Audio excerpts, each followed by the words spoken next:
Diyos namin, maraming salamat sa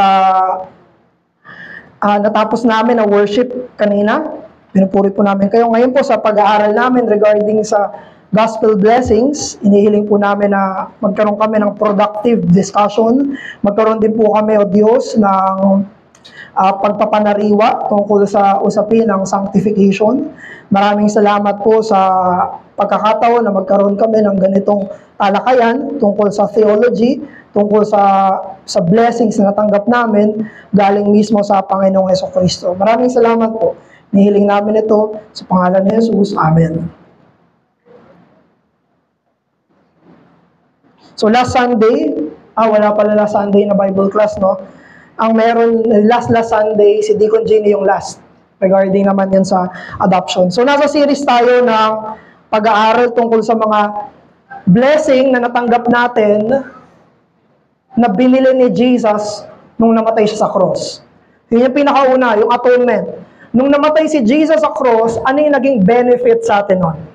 Ano yung pagpapala na tinanggap natin nung namatay si Jesus sa cross at manalig tayo at nagsisi tayo sa mga kasalanan natin? Now, yun yung pinag-aaralan natin. Dahil yung kamatayan ni Jesus ay nangyari, ang naging epekto nito ay yung mga pagpapala na in-study natin mula kay Pastor Erdy. Si Pastor Erdy, tinuro niya yung justification. Tayo ay tinuring na matuwid ng Diyos. Yung kasalanan na natin ay si Jesus yung nagbayad. Isa pa lang yun sa mga pagpapala ng Ebanghelyo. Yun ay una na pinag-aralan natin. Pangalawang pagpapala ng Ebanghelyo ay yung tinuro ni Deacon Gino. Yun ay adoption, inampun tayo. Naging mga anak tayo ng Diyos. Dating hindi anak, naging anak. Pangalawa, namatay yung anak ng Diyos para ang mga hindi anak ay maging anak. Pangalawa. Ang pangatlo na pag-aaralan natin ngayon ay yung pagpapabanal or tinatawag natin yan na sanctification. Si Jesus ay namatay hindi lang para patawarin tayo sa kasalanan natin, hindi lang para ituring tayo na matuwid sa harapan niya dahil sa katwiran ni Jesus, hindi lang para maging anak tayo ng Diyos, kung hindi para tayo ay actually pabanalin. Yung cross, ang result nun ay pagbabago ng buhay. Pagbabago ng buhay. Now, pag binanggit natin yung word na sanctification, anong ibig sabihin ng sanctification? Ang ibig sabihin ng sanctification, according sa Westminster Shorter Catechism, number 35, the work of God's free grace, whereby we are renewed in the whole man, after the image of God, are enabled more and more to die unto sin and to live unto righteousness. Ito yung itsura ng sanctification. Tayo dahil binabago patuloy papunta sa imahe ng Diyos. Tayo ay binabago para mamatay tayo ng mamatay sa kasalanan natin at mabuhay tayo ng mabuhay sa katwiran natin. So, etong sanctification, personal ito. Ikaw to. Ikaw na mismo to. Yung justification, yun ay righteousness ni Christ na ipinataw sa'yo. Hindi mo righteousness yun. Hindi mo katwiran yun. Kaya matuwid ka sa harapan ng Diyos dahil sa katwiran ng iba. Itong sanctification, itong blessing na ito'y ikaw. Ito ay pagpapabanal na kay Arvin. Pagpapabanal na kay Japet. Pagpapabanal na kay Christian. Ang pangalan na, no? So, ito yung may pangalan na. Personal na ito. Hindi ito sanctification ni Christ lang. Ito'y ikaw. Namatay siya para i-sanctify ka. Namatay siya para may magbago sa'yo. Para ma-conform ka sa image ng Son. Para mamatay ka sa kasalanan at mabuhay ka sa katwiran. Now, ang alam natin pagdating sa sanctification normally ay yung pangalawa, yung progressive sanctification. Pero may tinatawag tayo na definitive or positional sanctification na meron ka ng status ng holiness. Pag sinabi kasi nating holiness, ang pinaka-basic meaning yan ay set apart, hiniwalay. Hiniwalay para sa Diyos. Kaya merong sanctified mountains, sanctified utensils. Alam niyo, sa loob ng tabernacle, may mga sinanctify yung mga gamit. May altar na sanctified, meron pa lalagyan ng tubig na sanctified. Walang morality yung mga yon, no? Pero yon ay inihiwalay para sa Diyos. Iba yon. Now, ganun din yun sa usapin ng mga tao, mga makasalanan. Pag ikaw ay sinanctify, ibig sabihin, hiniwalay ka na. This is for God. This is not an ordinary thing. Now, sa usapin ng positional sanctification, you already have the status of holiness. Sa 1 Corinthians chapter 1, verse 2, yung santo, anong ibig sabihin ng saints? Ang ibig sabihin ng saints ay sanctified ones. Mga pinabanal. Yun ang ibig sabihin, basically, na tinawag ni Paul yung lahat ng members sa Corinthian church na saints, na sanctified. Hindi sinabi na being sanctified kung hindi sanctified positionally. Alam niyo, sa Corinthian church, napaka-problematic ng church na yun. Kung meron kayong isang church sa New Testament na magdadalawang isip kayo na magpa-member, ay sa Corinthian church. Mga nagyayabangan sa pera nila. May mga mayayaman doon. Meron nagyayabangan sa spiritual gifts. Nung legitimate pa yung spiritual gifts. Existing pa. Meron doon, naghahati-hati, nag-grupo-grupo sila. Kay Apollos ako, kay Paul ako.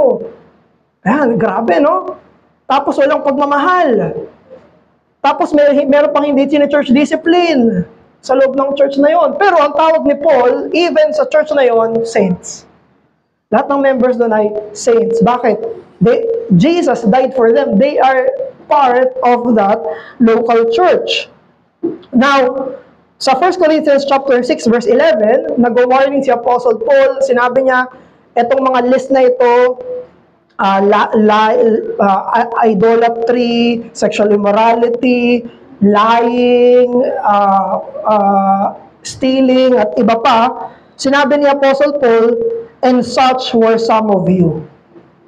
Ang binagot ni Apostle Paul, dati kayong ganyan. Sinabi niya, itong mga list na ito, they cannot enter the kingdom of God. Kapag tinutuloy nila itong mga kasalanan na to, they cannot enter the kingdom of God. At ang sabi ni Paul, and such were some of you. Alam niyo yan, dati kayong ganyan, ayan na yung mga kasalanan na iniwan niyo na dati. Therefore, itong mga saints sa Corinth, sila ay merong sanctification, merong change na nangyari sa kanila. So, pwede natin tignan niyo iba pang mga texts. Pero, pangalawa, yung mas alam natin ay yung tinatawag na progressive sanctification. Ang ibig sabihin nito ay meron kang pursuit ng personal godliness. Ang point ng buhay mo ay para maging mas godly pa. Ang point ng buhay mo ay mas maging holy. Ang point ng buhay mo ay mas mag-improve sa sense ng iyong Christian walk, ng iyong Christian discipleship. Yan yung tinatawag na progressive sanctification. Itong progressive sanctification ay pagtawag para maging holy katulad na ang Diyos ay holy. Sinabi yan sa Old Testament, be holy for God is holy. Sa New Testament, sinabi ulit yan. Ang nagsabi niya si Jesus at si Peter. Si Jesus sa gospel narrative, sabi niya, be holy as the Father is holy. Si Peter sa 1 Peter chapter 1, be holy for God is holy. Merong pursuit, merong aim, merong objective, merong ayun yung pinaka end goal ko. Yan ang progressive sanctification. Sa Peter din, 2 Peter 3:18, may exhortation si Apostle Peter, sabi niya, but grow in the grace and knowledge of the Lord Jesus Christ.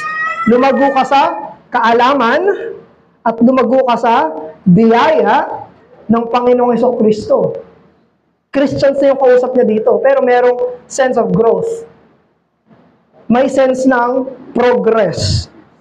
Now, pag pinag-usapan natin itong progressive sanctification, ang pinaka-main concern kasi natin ay dahil meron pa tayong remaining sin.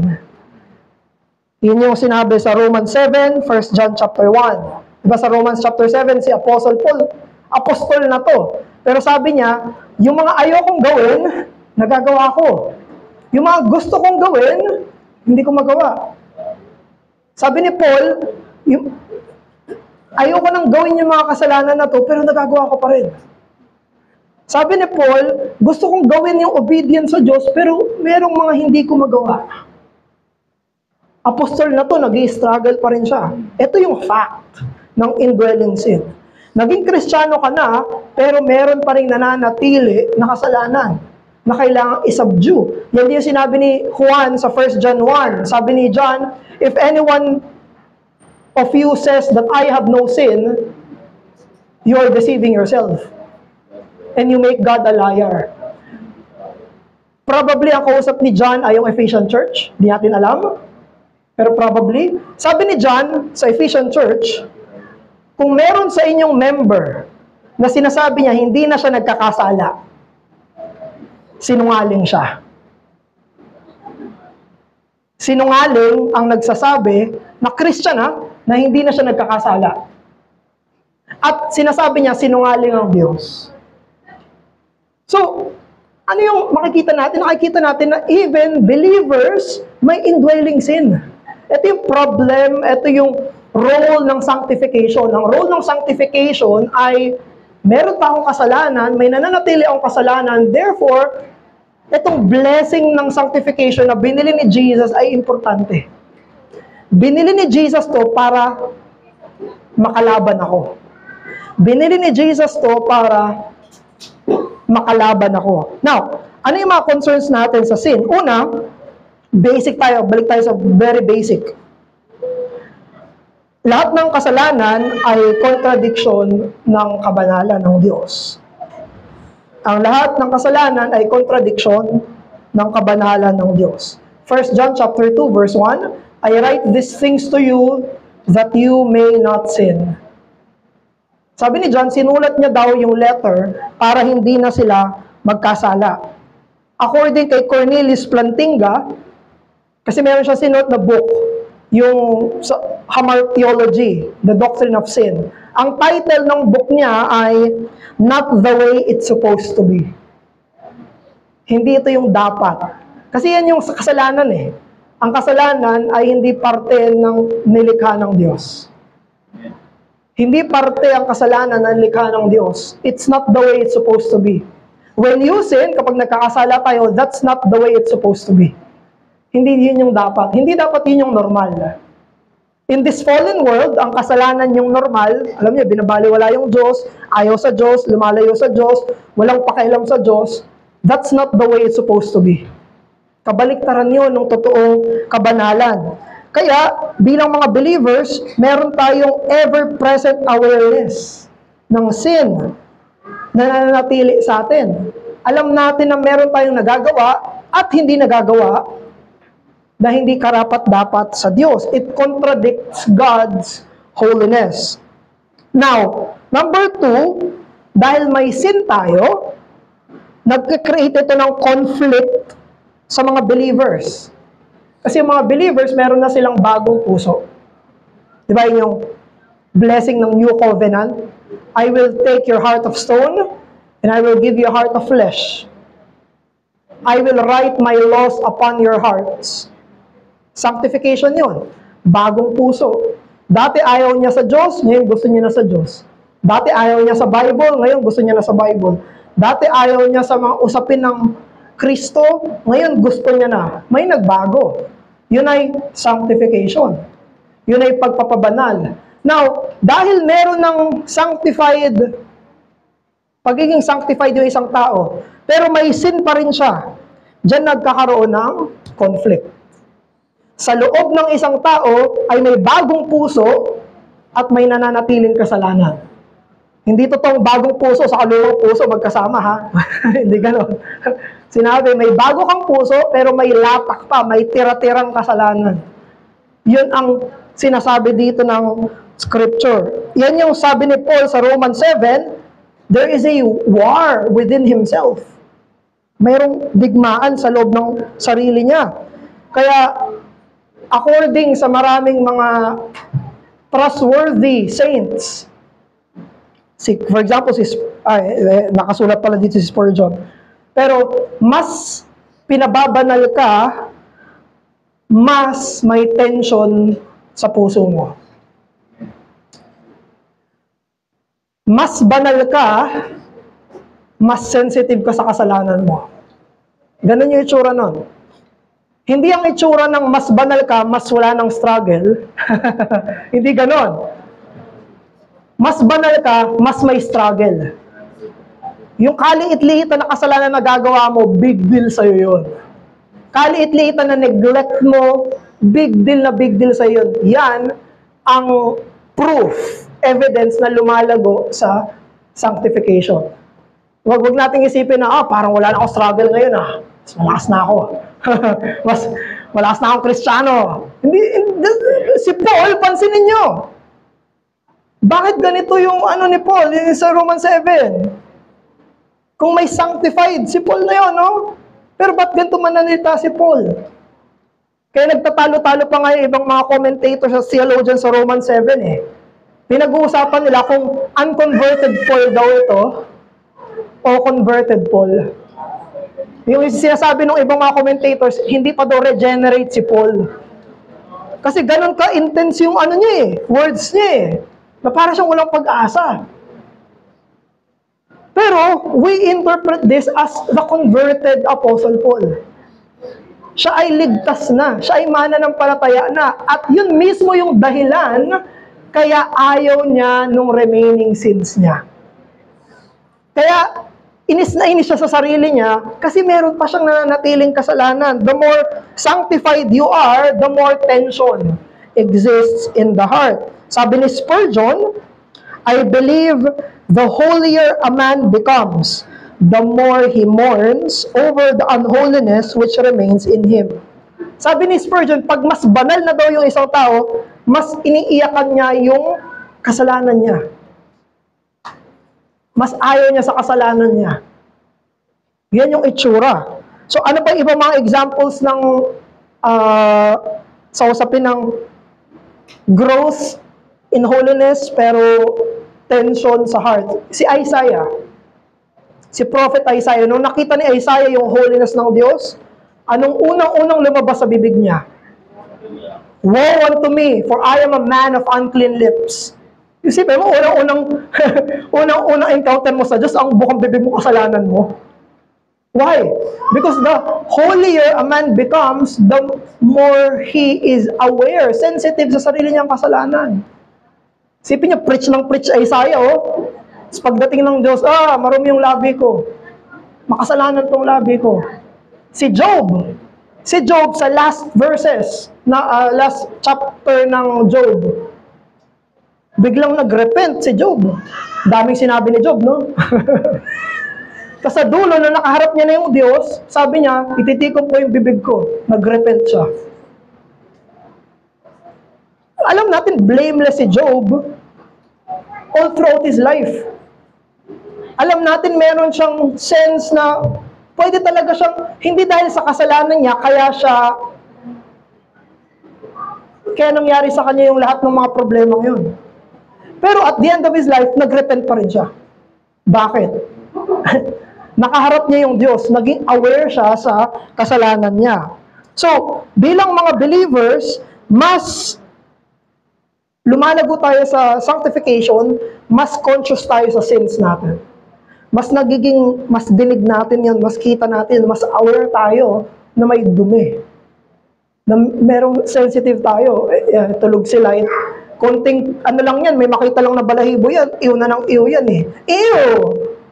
Hindi namin makita, ano ba problema? Papawash. Kabuti lang, napaka-sensitive masyado. Ganun yung mga believers, konting kasalanan lang, konting buti lang ng laban sa Diyos, sensitive siya. Alam niya. Sa iba, hindi big deal yun. Ano ka ba naman? Okay lang yan. Sabihin ng mga unbelievers, wala naman problema dyan, hindi naman masama yan, pero sa'yo, big deal siya. No, hindi pwede. Hindi pwede. Kasalanan to. Sa iba, walang effect sa konsensya nila yung ginagawa nila, pero sa'yo, naapektuhan ka kaagad, nakukonsensya ka kaagad, konting kibot lang ng paglabag sa Diyos, that is sanctification. Yan yung sinasabi natin na conflict. Ganon din, number 3, there must be a constant and increasing appreciation that though sin still remains, it does not have mastery. So ito yung very important to sa usapin ng sanctification, no? Kapag believer ka na, hindi na ang kasalanan ang may dominion sa'yo. Yun ang isa sa mga kailangan nating paulit-ulit na ma-remind. Kapag believer ka na, hindi na yung kasalanan yung naghahari sa'yo. Sensitive ka doon, nagre-react ka doon, pero hindi yun yung hari. Hindi na yun yung may-ari ng buhay mo. It does not have mastery. Magkaiba yung isang buhay na meron pang nabubuhay na kasalanan sa puso at naghaharing kasalanan sa puso. Magkaiba yun. Yung classic example, yung baboy, na iba daw kapag yung baboy gusto niya sa putikan, pero yung tupa, napuputikan. Magkaiba. Magkaiba yung gusto mong marumihan kaysa sa narurumihan ka. Yun yung example, classic na naririnig ko. Yung mga believers, they feel the pain of sin. And to feel pain is to be alive. It is one thing for sin to live in us, and one thing to live in sin. So, yan yung kailangan nating maalala, no, na hindi na yung kasalanan yung namumuno sa atin kahit na nagkakasala tayo bilang mga believers. So, si Kevin DeYoung, I think sinulat niya to sa A Hole in Our Holiness. Ito yung sabi ni Kevin DeYoung. Sin may get in some good jobs. It may clean your clock once in a while. It may bring you to your knees. But if you are in Christ, it will never knock you out. You are no longer a slave, but free. Sin has no dominion over you. It can't, it won't. A new king sits on the throne. You serve a different master. You salute a different Lord. If you are a Christian, this is true for you. Pwedeng maatake ka ng kasalanan every now and then, pero iba na yung hari sa buhay mo, si Jesus na. Ang Panginoon mo na ay si Jesus at hindi na ang kasalanan. So, yun muna. Tapos, any question, sigil muna tayo for discussion. And then, siguro 1 to 2 questions. Tapos, after that, ituloy ko sa second page. Any question? Or reflection?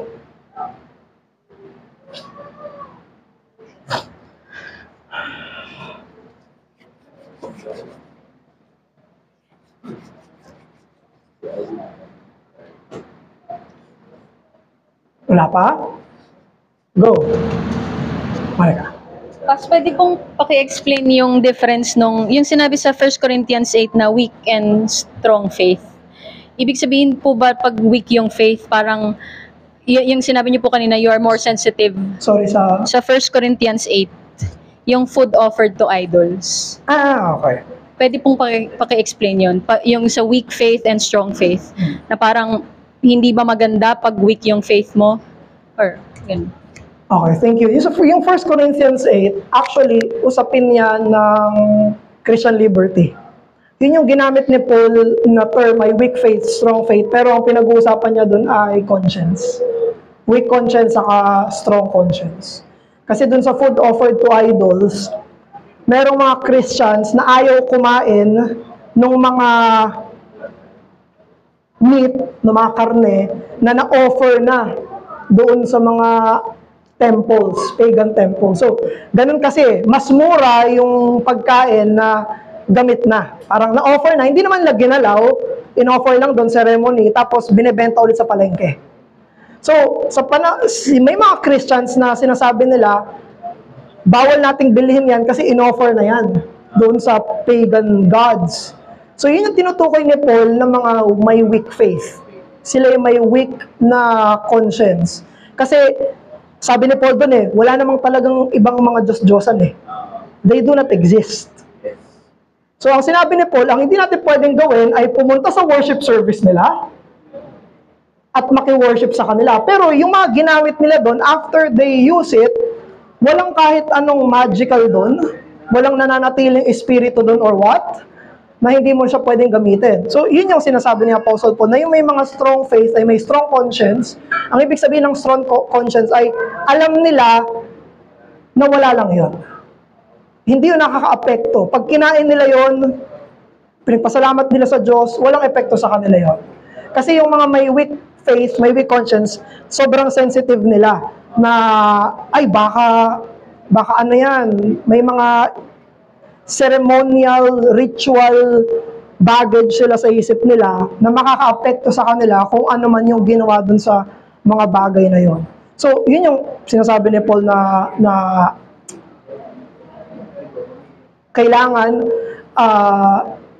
tinuturo niya actually na maging stronger sila sa faith nila. So, pero yung discussion na yun nasa Romans, may ibang discussion yan sa Romans na kailangan maging sensitive sa isa't isa. Pero ito kasi ay usapin sa Corinthian Church na gusto i-clarify ni Paul.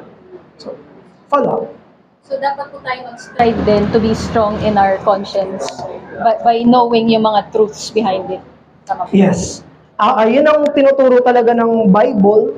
Although sa Romans, may mga qualification na kailangan mag-adjust, hindi bara-bara, na sabihin na, ay, weak kayo. Hindi gano'n. Sabi ni Apostle Paul ay kailangang maging, wag nating magkasala sila na against their conscience. Kasi mahirap yun eh. Gagawin nila against their conscience. Ang kailangan ay matutunan nila sa sarili nila, matanggap nila na, okay, ito yung truth. So, kailangan may pagiging dahan-dahan doon, teaching, which is ginagawa ni Paul. Tama yung sabi mo na kailangan nating lahat mag-grow doon. Lahat tayo may baggage actually. Lahat tayo may baggage na nakatali sa atin sa culture, nakatali sa atin sa tradition, na kailangan nating mag-grow out of them dun sa pure truth ng Diyos. Kasi yung pure truth ng Diyos ay liberating. Yan. Paano? Wala. Any question? Si Arvin. Huwag mo na pansinin yung mga. Ang tanong ko pas yung regarding sa usapin ng mortification tsaka expertise. Yung connection, may napapansin kasi yung connection dito eh. Meron ba pwede ba natin kilalanin sa mga saints na magaling sila sa pagpatay sa ganitong sin pero mahina sila sa ganito? Parang nagkakaroon ba ng expertise sa mga believers? Possible ba? Hindi ko siya matatawag na expertise eh. May iba-ibang dynamic. Merong mga believers na etong kasalanan to, hindi yun yung main temptation nila. May mga disposition tayo towards different sins. Kunyari, mga babae, may ibang temptation sa kanilang malakas na wala lang sa lalaki. Meron naman sa lalaki na ang lakas-lakas ng temptation sa kanila noon, sa babae, wala lang. Meron naman ang lakas-lakas ng temptation sa bata, na sa adults, wala na yon. Pero sa adults, may malakas ng temptation sa bata, wala lang yon. So, iba-iba yun. Ganun eh sa iba-ibang positions natin providentially, iba-ibang personality, iba't ibang pagpapalaki. Lahat yung may contribution. Qualifier ko lang yun na huwag nating isipin na madali ma-mortify nung iba yung sin na yun dahil malakas lang sila. Kasi pwedeng hindi lang sila tempted ganong kalakas. Qualifier yun. Pero sa usapin ng discipline, lahat yung discipline. Yung mortification. Ibig sabihin, ang papatayin mo ay yung saan ka mahina. So, lahat tayo mahina. In some parts, iba-iba lang tayo ng kahinaan, iba-iba lang tayo ng sin na pinaka may bearing sa atin, pero lahat tayo, yun yung sabi kanina sa Mark 9, na kung ano yung nagkakos sa'yo to sin, iba-iba yun. Iba yung nagkakos sa kanila sa sin, sa kanila, sa akin. So, yun ay lifelong na ginagawa. Pwede yun ma-overcome. So, pero hindi ko siya matawag na expertise, pero pwede siyang overcomeable siya. Tapos, pagkatapos nun, may iba na naman. Hindi totoong Parang, uy, na-mortify ko na lahat nung anong to. Galatians 5. Kumbaga, okay, hindi. Meron at meron pa rin tayo kailangan i-mortify. Yung mga seasoned saints, they can attest to that. Pag napapakinggan ko yung sila John Piper, sabi nila, recently, this week ko lang pinakinggan, sabi ni John Piper, akala niya daw, nung 30 years old siya, pag naging 60 years old na siya, ay magkakaroon na siya ng 60-year-old patience. Sabi niya, magiging mas patient na ako pag 60 na ako. Sabi niya, mahirap pa rin eh. Sabi niya, iba, parang akala niya magle-level up na siya, pag ganong age na siya, mas better na siya sa patience. Pero, ang na-discover niya, I still need to mortify. I still need to mortify. So, hindi ko lang siya ita-term na ganon. Here, ang next question ko dito, Pas, yung sa usapin ng yung nakikipag 1v1 sa sa specific scene. Ang may napansin ako, pa-check na lang Pas kung tama rin yung observation ko dito. Nasa realidad ng buhay Kristiyano, hindi lang siya 1v1 sa specific na scene. Minsan 1vx, 1v5, 1v10, sabay-sabay nilalabanan. So, anong encouragement mo Pas sa mga Kristiyanong nahihirapan lumaban sa iba't ibang mga kasalanan nila? Okay. Actually, maganda yung tanong mo. Kasi meron tayong mga sin na yun yung pinakamabigat sa atin. At may truth na kailangan natin siyang mag-concentrate tayo doon. Pero may truth din na dapat huwag tayo mag-concentrate doon. May sense na kailangan mag-concentrate ako paano ko to ma-mortify. Pero hindi to the point na nababaliwala ko na lahat. Kaya yung usapin ng sanctification, holistic siya eh. Hindi ibig sabihin na, okay, hindi mo na ako magse-serve, hindi mo na ako magagawa ng ganito, hindi ko na gagawin to kasi focus ako sa sin na to eh. Hindi, actually, you do all the whole counsel of God habang minamortify mo yon. So, hindi yun na 1 versus 10, kumbaga, all versus all. Lahat talaga yung buong counsel ng Diyos laban sa lahat ng against sa counsel ng Diyos. So, wag rin natin isipin na mag-isa lang tayo kasi kasama natin ang Diyos sa pag-mortify nun. Kasama natin ang Father, Son, at Holy Spirit. Kasama natin yung whole army tayo na kalaban ng person sila. So, ayun lang yung mga nag-click.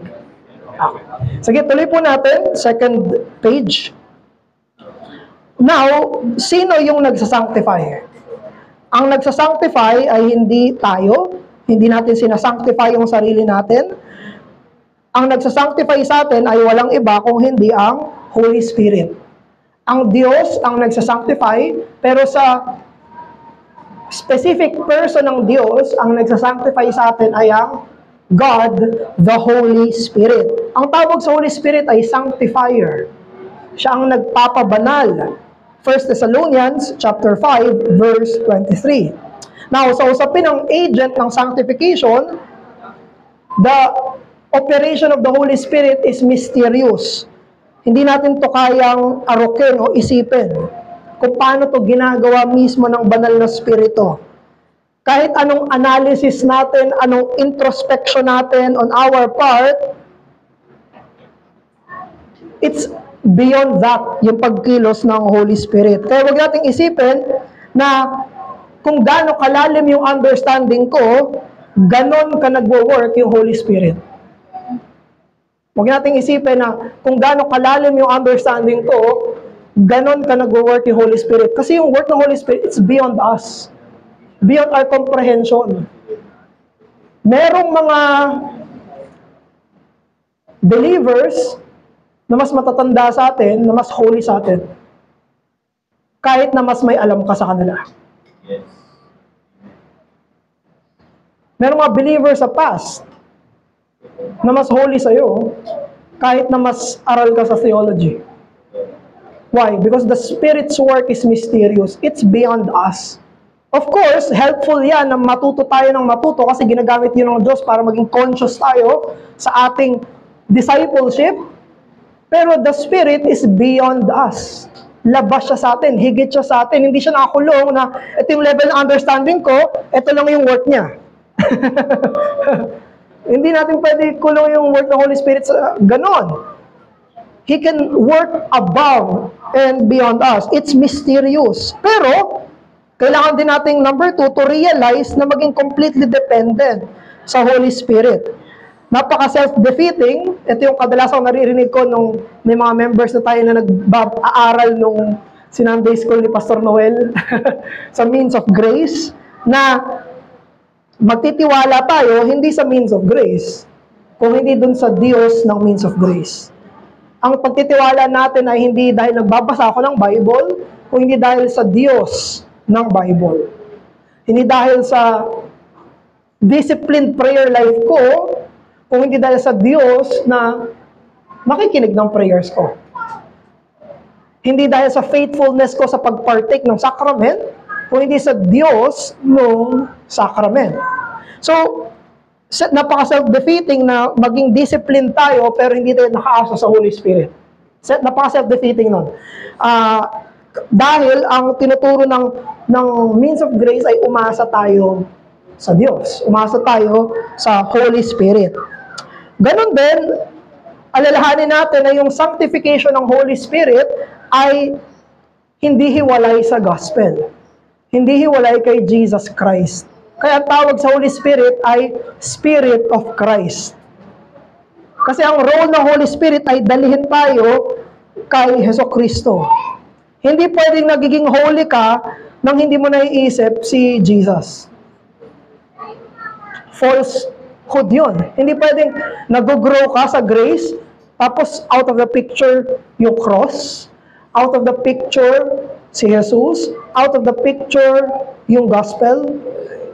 Hindi growth yun. Kasi ginagrow tayo ng Holy Spirit kapag pinapaalala niya sa atin palagian si Jesus. Kasi doon tayo nako-conform eh. Siya yung pattern. Siya yung perfect image of God. Kino-conform tayo sa image of God. Hindi pwedeng hiwalay kay Jesus yung Holy Spirit.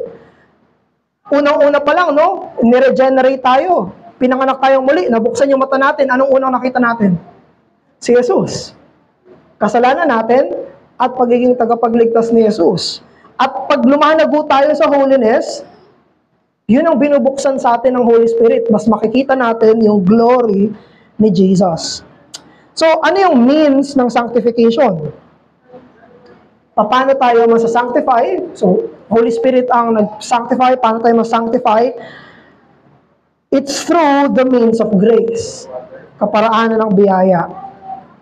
Huwag nating isipin na kapag umaasa ka sa Holy Spirit, ay wala ka nang gagawin. Na parang yung mga New Age na mga spiritual daw sila, magme-meditate lang. Ang meditate ay hindi nag-iisip. Clear your mind. Breathe in, breathe out. Wala ko iniisip. Hindi ganon ang pag-depend sa Holy Spirit. Hindi ka nagde-depend sa Holy Spirit nang walang ginagawa. Nang inactive or passive na hihintayin ko na lang basta kumilos siya sa akin. Hindi ganon ang means ng sanctification. Sabi ni Murray, yung sanctification involves the concentration of thought, of interest, of heart, mind, will, and purpose upon the prize of the high calling of God in Christ, Jesus, and the engagement of our whole being with those means which God has instituted for the attainment of that destination. Kapag umaasa daw tayo sa Holy Spirit, meron tayong focus. Concentrated ka, interesado ka, puso't isipan mo, nakatuon kay Hesus Kristo. Kapag nagbabasa ka ng Bible, yun ang focus mo. Kapag nagpe-pray ka, yun ang focus mo. Kapag kumakanta tayo, yun ang focus mo. Kapag nagpapartake ka ng bread at wine, yun ang focus mo. Yun ang means of sanctification. It's involvement of the mind. Gumagana yung isipan. Now, lastly, ano yung mga pinaka-common errors sa sanctification? So, marami yan. Nag-list tayo ng 3 lang. Ano yung common errors sa sanctification? Una, perfectionism. Pangalawa, sa usapin ng holiness and heaven. At pangatlo, holiness at hypocrisy. Ito yung mga common errors sa usapin ng sanctification. Una, perfectionism. Ang sinasabi ng perfectionism ay pwede ka nang hindi magkasala. Pwede mo nang ma-attain yung perfection in this life. Kahapon, perfect ako eh. Kaya lang, nakakainis yung asawa ko eh. Bigla akong hindi naging perfect. Hindi ganon. Walang ganon. Walang day na pwede mong sabihin na attain mo na yung perfection.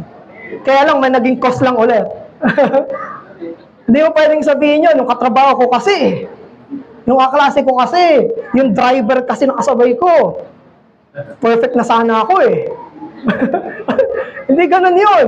Yung kapitbahay ko kasi. Ito ang error, na there will come a time when you cannot sin in this life. That's false. Erroneous yan. Yan ay isang false teaching. Na ang isang person ay hindi na makakakommit ng sin. Sabi yan sa 1 John 1:8 at 10. Ito yung deception. Sabi niya, if anyone says he does not have sin, he is deceived, self-deceived. So, ano yung danger ng perfectionism? Kapag meron tayong theology na perfectionism, ang unang-una natin gagawin ay hindi tayo magre-repent. Kasi wala ka ng kasalanan eh. So, hindi ka na magre-repent. Kasi wala kang kasalanan na i-repent. Kaya sila namang hindi nagre-repent, meron silang ganitong theology. Niisip nila, perfect na sila. Ano pa? Refusing the hard work of holiness, ethics. Kasi may perfectionism na sila eh. So, hindi ko na kailangang mag-do much effort pagdating sa holiness. It promotes pride and self-righteousness. Mas nagiging prideful yung isang tao na ang theology niya ay perfectionism. Sa usapin ng pride at self-righteousness. Hindi ko na maalala eh. Pero may kinento si Pastor Noel na hindi ko alam si John Wesley or isang Wesley naniniwala sa perfectionism. So, may ganun silang theology na i-attain mo yon. Kailangan mo ma-attain yung ganung level. May kailangan ma-unlock mo. Pag nandun ka na, ayan na. Parang may sinabi siya sa history na may dalawang naniniwala sa perfectionism, nagkita, tapos in-excommunicate yung isa't isa. Grabe, no? So, paano nangyari yon? So, ano yung paniniwalaan natin regarding sa perfectionism? We do not believe that, pero ito yung sinabi ni Pastor Noel. Sabi niya, perfect holiness in this life is unattainable but pursuable. Ang kabanalan sa buhay na to ay hindi mo maaabot, pwede mong pagsumikapan. Yun yung utos ng Bible. Pagsumikapan mo ng pagsumikapan, ng pagsumikapan, ng pagsumikapan. At isa pang error ay isausapin ng holiness and heaven. I think nadaanan to nung nag-Bible kasi Pastor Erdy, yung may nagtanong tungkol sa once saved, always saved. So merong kinalaman ito doon. Dahil may paniniwala na ang holiness ay unnecessary to be in heaven. Na walang part ang personal holiness mo pagdating sa kaharian ng Diyos. Dahil naniniwala to si justification by faith alone, no? Sabi sa Romans 4, he who does not work but believes, sila yung ma-justify. Now, truth yun. That's a blessing of the gospel. Pero, ibang bagay na nasabihin natin na kahit wala kang growth sa holiness, walang pagbabago, ay langit ka pa rin. Yan ay isang error. Na namumuhay ka, na parang unbeliever, buong buhay mo, pero paniwalang-paniwala ka, na ang kahantungan mo ay ang kahantungan ng mga believer. Sabi sa Romans chapter 6, verse 22, di ba yung verse 23, alam natin, the wages of sin is death, but the gift of God is eternal life through Jesus Christ our Lord. Now, before that, the verse before that, sabi ni Paul, the outcome of holiness is eternal life. The outcome of holiness is eternal life. Sinabi pa yan sa Hebrews chapter 12, verse 14. For without which you cannot have glory. Sinabi yan sa Hebrews chapter 12, without holiness, no one will see the Lord. Hindi mo makikita ang Panginoon kung wala kang personal holiness. Now, this is very, hindi naman to sobrang complicated, pero tricky. Kung ipagpipilitan natin na kailangan, wala kang gagawin, pero makakapiling mo ang Diyos. Tricky siya, pero hindi siya complicated. Now, ano yung pwede nating sabihin na perfect principle? Narinig ko ito sa, Herald of Grace na yung church. Dati sa Litran Covenant Bible Church. Pero ngayon, Herald of Grace na sila. Sabi ni Deacon Jeff Chavez, kinote niya yung pulpit nila. So probably, pastor nila yung nangaral na to.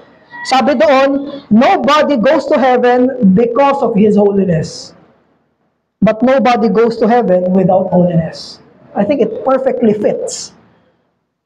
Hindi ka pupunta sa langit dahil sa kabanalan mo. Pero hindi ka pwede pumunta sa langit kung walang kabanalan. Yun yung exact, yun yung precise na principle. Hindi dahil sa'yo, kaya may merit ka, pero hindi pwedeng wala ka. Nakabanalan. Bakit? Kasi blessing yun ang gospel ni Jesus. Nung namatay siya, binigay niya itong mga blessing na ito sa believers. Justified, adopted, sanctified. Now, if you do not have sanctification, can you have adoption and justification? Pwede bang itong dalawa lang yung sa'yo? Pwede bang justified ka lang, saka adopted ka lang? Hindi ka sanctified? No. Yun ay complete salvation blessing. Kaya pwedeng mag-claim yung iba na anak ako ng Diyos kahit walang pakialam sa Bible, walang pakialam sa worship, walang pakialam sa prayer. Sinasabi nila, forgiven naman ako ng Diyos, anak na ako ng Diyos, pero walang sanctification. That's very dubious. That's very nakakapagtaka. Dahil ang salvation blessing ng Panginoong Jesus ay kompleto. It's complete. Now, lastly, holiness and hypocrisy. Bilang believers, isa ito sa madalas nating pwedeng kaharapin, yung hypocrisy. Kaya kanina nabanggit ni Sir Manny yung kay Ananias and Sapphira, no? Yun, totoong hypocrisy yun Nagpapanggap sila na yung amount na binigay nila ay yun yung amount na binigay nila pero hindi naman talaga. They lied for the sake of ecclesiastical recognition.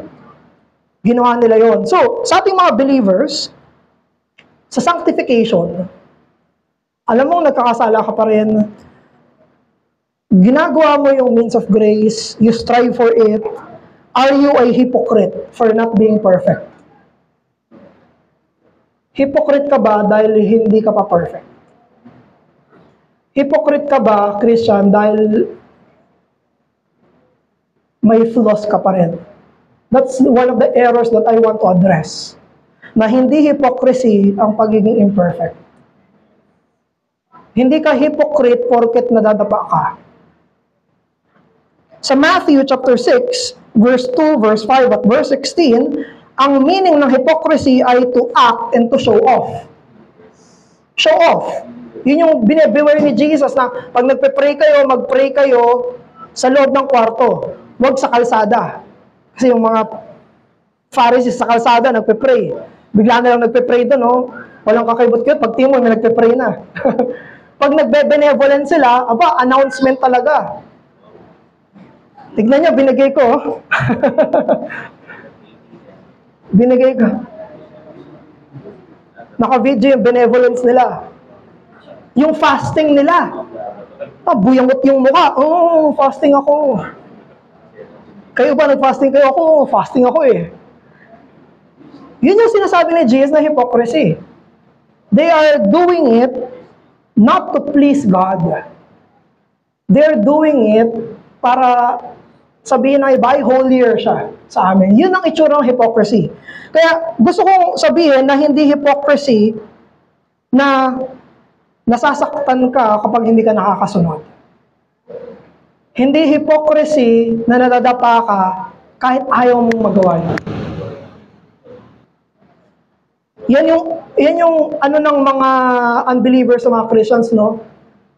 Palagi sinasabi nila, kayo, ganito ginagawa nyo bilang Kristiyanos. Ano yun? Pwede lang nating aminin, yes, nagkakasala pa rin ako. I should do it. Pero nagkakasala pa rin ako. But we should clarify kung anong ibig sabihin nun. Habang hindi natin in-undermine ang public mandates, ang kailangan natin gawin ay to strive sa consistency ng private mandates. You pray privately, you give benevolently, privately, yung benevolence mo, hindi kailangan malaman ng iba yan.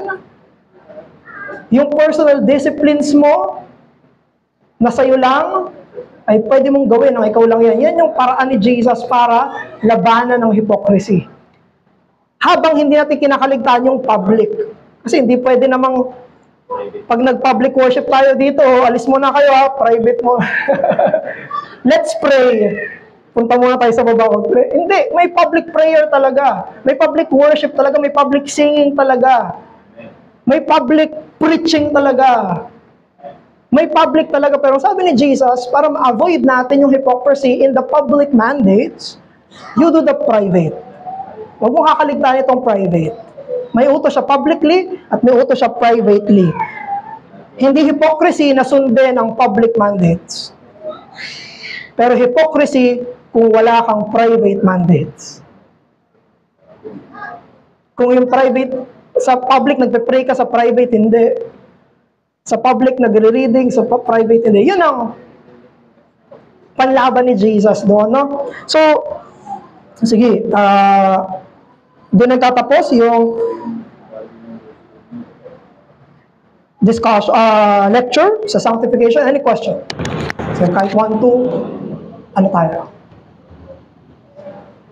Joel. Yung sa nabanggit niyo po sa holistic po yung gawa ng Panginoon sa sanctification. Kasama po ba dun yung gawa ng Diyos sa vivification din? Yung, di ba po yung mortification paglaban po sa kasalanan? Yung vivification naman po, nababanggit niyo po ito minsan sa mga kwentuhan po natin na do the opposite. So, halimbawa, yung kasalanan ay pagsasabi ng masama. So yung opposite naman nun, tama po ba, vivification po yun, yung pagsabi ng kind words or yung paraan ng salita po. Yeah, thank you, bro. So, ayun yung binanggit ni Joel na nakalagay din sa Westminster, yun sa dulo, na we are enabled to more and more die to sin and live unto righteousness. Yung die to sin, yun ay mortification, killing of sin, at yung living to righteousness ay vivification. Living.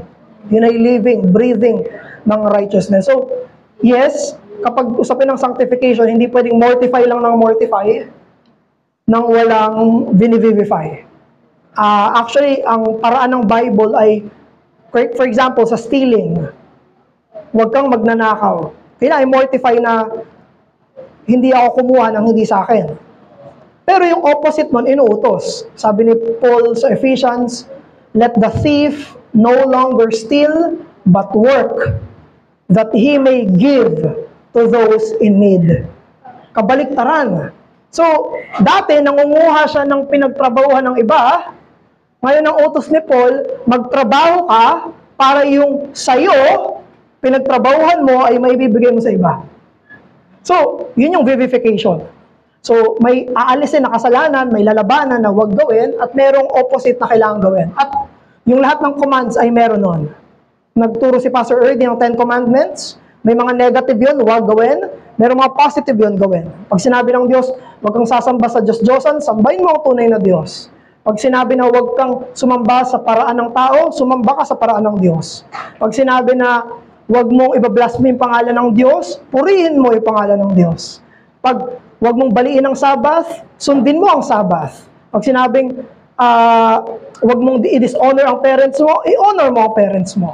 Huwag kang papatay, ikaw ay bumuhay. Huwag kang magnakaw, ikaw ay magbigay. Huwag kang magsinungaling, ikaw ay magsabi ng totoo. Huwag kang mainggit, ikaw ay matuwa. So, lahat yun meron na opposite graces na kailangang i-cultivate.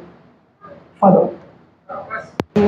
In follow-up po, sa nabanggit niyo po na kanina na God sanctifies His people. Work po ni God yon. Pero in line of that, yung sinasabi po sa Old Testament na consecrate yourselves, bago ginawa ni Moses, ni Joshua, tinatawag yung Israel to consecrate ourselves. Kasi naririnig na natin to dati sa charismatic na pag-consecration, yung ginagawa na nagpe-prayer. Ano pong tamang pagtingin doon sa bagay na yun? In that matter? Hindi mali yung word na yun. Kasi nasa Bible yun eh. So, kung sinabi ng Bible na you consecrate yourself, you consecrate yourself. So, ang ibig lang sabihin nun is you obey yung mandates ng means of grace. Pag sabi consecrate yourself, edi you read the Bible. So, hindi naman yun nagko-conflict na parang tayo nagsasanctify sa sarili natin, kung hindi ginagawa natin yung paraan sa kung paano sinasanctify tayo ng Holy Spirit. So, parang nilalagay natin yung sarili natin under Him. Ganun natin pwede siyang tignan. Yung pag Bible term, walang problema. Meron pa po. Sir Man. Ako tama po ba yung positional sanctification?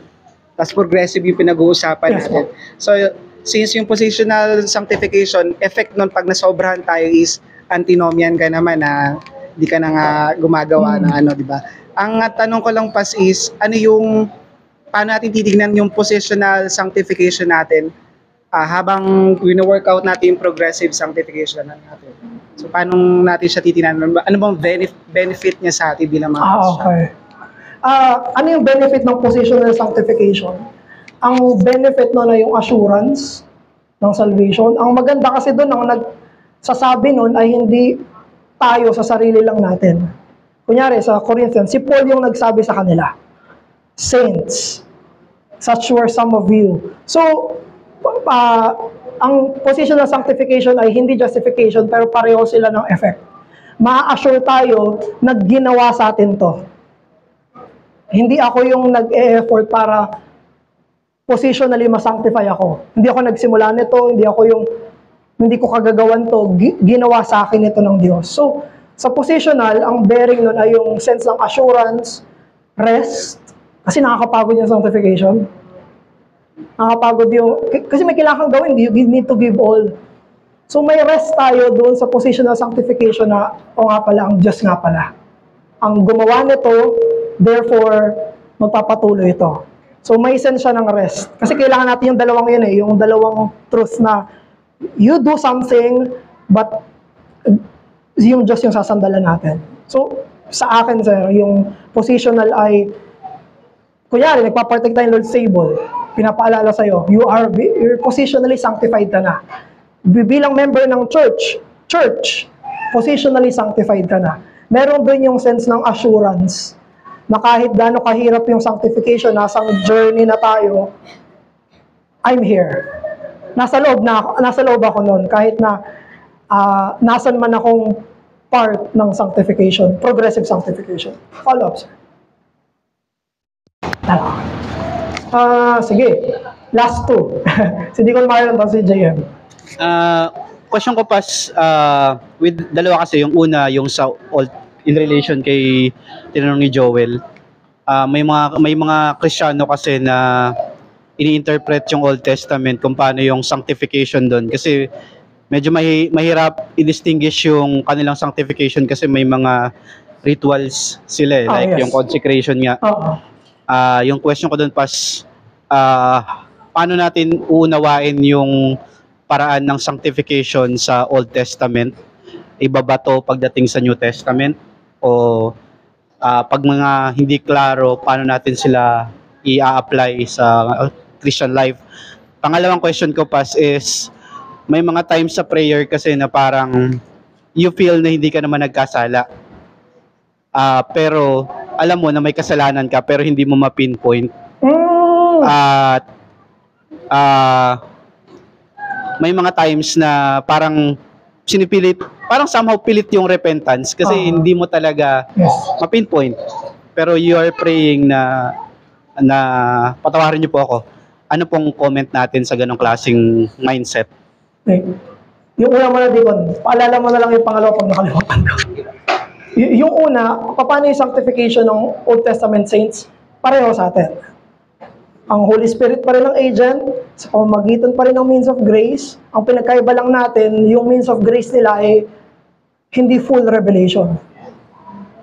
Meron silang prayer life, meron silang, yung mga sacraments nila ay nakapaloob sa iba't ibang covenants. For example, yung sacrament nila Adam and Eve, yung tree of life, kailangan lang tignan yon para maalala na may pangako yung Diyos.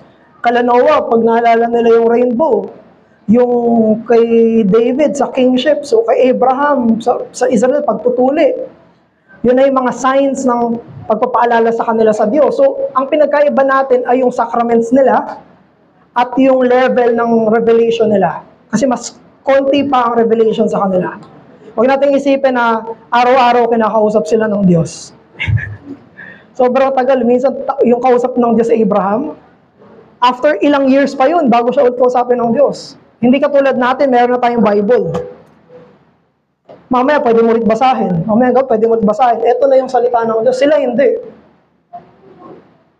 Wala sila nung same blessing ng fullness ng revelation natin. Pero dun sila sinasanctify. Iba-iba. Sa Old Testament, progressive pa rin, no? Yung mga later Old Testament, may books na sila. Pero yung earlier, wala pa. Unang nagsulat ng libro si Moses. Paano yung mga saints before Moses? Hirap, no? Hirap, no? Pero sinasanctify pa rin sila ng Holy Spirit through the means of grace. Iba't ibang mga sacramental signs. So, ang pwede nating isipin doon, sila, na-sanctify sila so much with so little means of grace. Tayo, dapat mas masanctify tayo with the fullness ng means of grace. Yun yung point ng Hebrews Hebrews 11. Sabi ng Hebrews 11, eto yung mga heroes of faith. Sabi sa dulo, but now you. Tayo. May fullness na tayo ng revelation. Kung sila, na-sanctify sila ng ganun, mas higit tayo. So yun yung una, Deacon. Okay na. Sige, yung pangalawa, medyo personal, paano kapag alam mong hindi mo alam kung may kasalanan ka o wala, pero hindi mo pinpoint kung ano yung kasalanan mo, paano mo ipagpe-pray yun? May ganong nangyayari sa Christian life. At helpful dyan si David. Sa Book of Psalms, ang palaging sinasabi ni David, try me and test me. Reveal to me my hidden sins. So pag nagpe-pray tayo, hindi tayo magpapanggap din. Na, Panginoon, patawarin mo ako. Hindi ko alam kung ano yung hihingi ka ng tawad eh. Ang kailangan na sabihin natin, Panginoon, i-reveal mo sa akin kung ano yung kasalanan ko para mapagsisihan ko.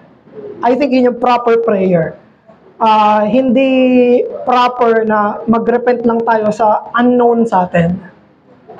Ang i-repent natin ay yung alam natin.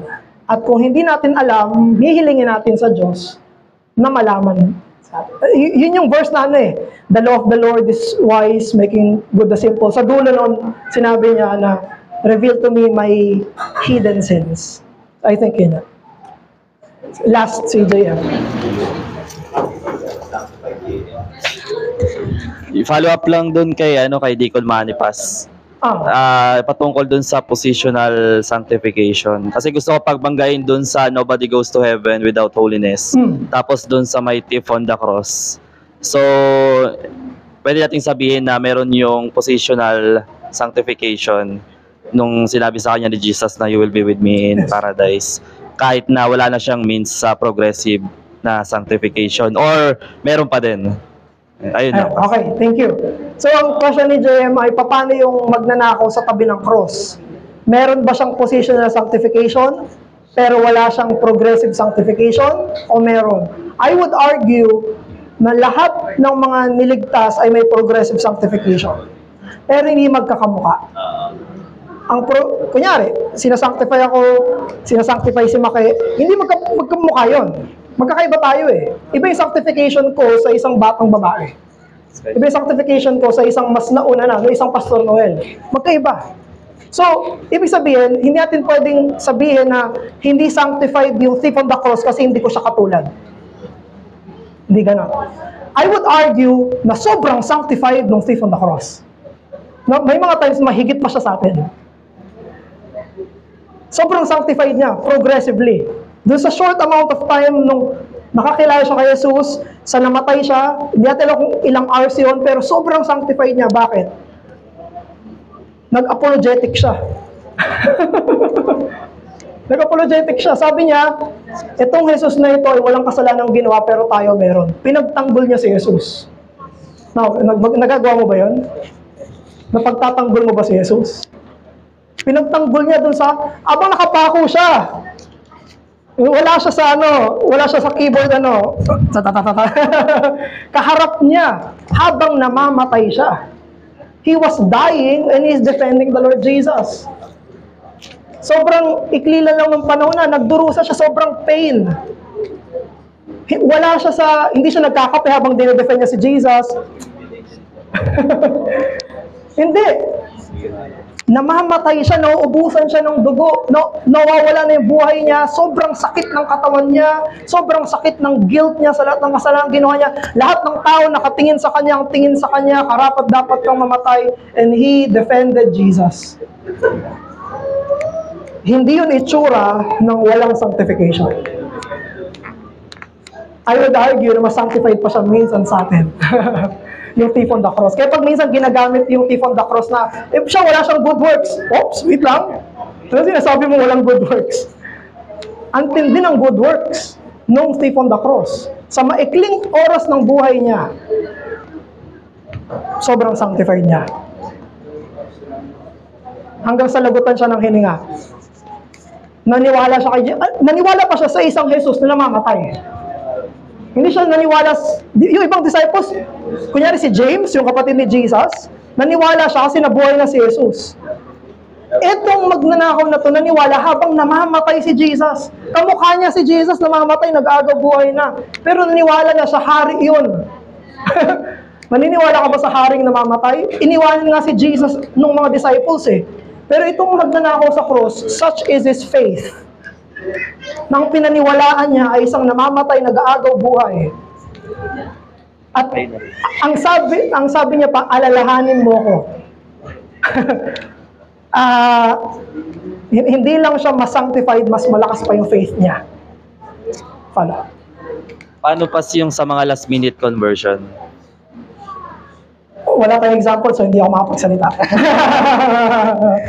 Pero may mga special case talaga na gano'n, na Diyos lang talagang... Yes, pero hindi ko sasabihin na wala silang progressive sanctification. Thank you. Meron lahat. Meron lahat. Kasi kompleto yung salvation blessing. Thank you, kompleto. Sila ay justified, adopted, sanctified. Walang incompletely saved. Either unsaved or saved. At sa save, complete yung package. So, sige po, manalangin tayo. Ama namin, maraming salamat sa biyaya ng pagpapabanal, sanctification. Inihiling ko po ang blessing ninyo sa amin na mas naliwanagan kami sa usapin ng pagpapabanal. Turuan niyo po kami na asahan ng Holy Spirit sa aming sanctification at magkaroon kami ng effort, active effort sa means of grace habang hindi kami sumasandal sa sarili naming disciplines, kung hindi sa iyo na nagbibigay ng holiness. Tumingin kami kay Jesus at hindi palayo kay Jesus habang kami ay naglalakad sa daan ng pagpapabanal. Sa pangalan ni Jesus, Amen. Happy Lord's Day po. Pwede tayo magbatihan ng maligayang araw ng Panginoon.